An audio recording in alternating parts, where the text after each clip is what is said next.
এখন দেখাবো Redmi Note 7 এর ডিসপ্লে কানেক্টর চেঞ্জ করা। আমি যেভাবে ডিসপ্লে কানেক্টর চেঞ্জ করব, ঠিক এইভাবে ডিসপ্লে কানেক্টর চেঞ্জ করলে এক চান্সেরই সবার ডিসপ্লে চলে আসবে, টাচও কাজ করবে।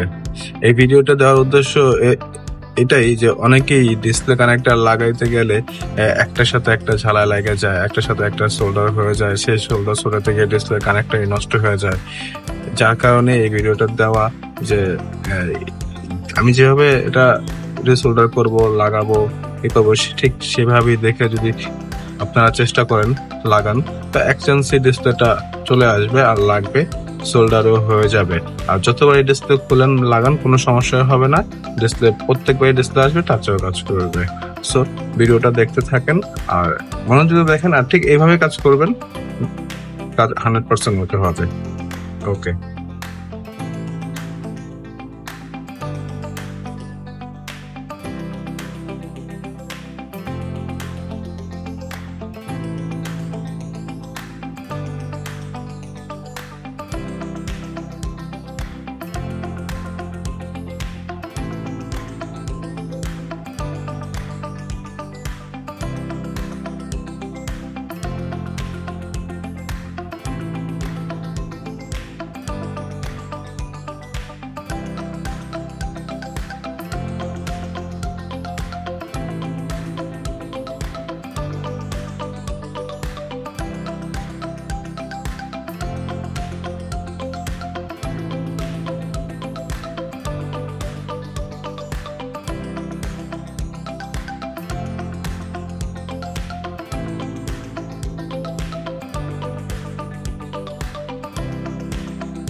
ঠিক এভাবেই ডিসপ্লে কানেক্টরটা লাগালে এক চান্সে ডিসপ্লে চলে আসবে। আমি কিন্তু একবার এই ডিসপ্লেটা লাগাইছি, একবার এই ডিসপ্লে চলে আসছে আর টাচও কাজ করবে।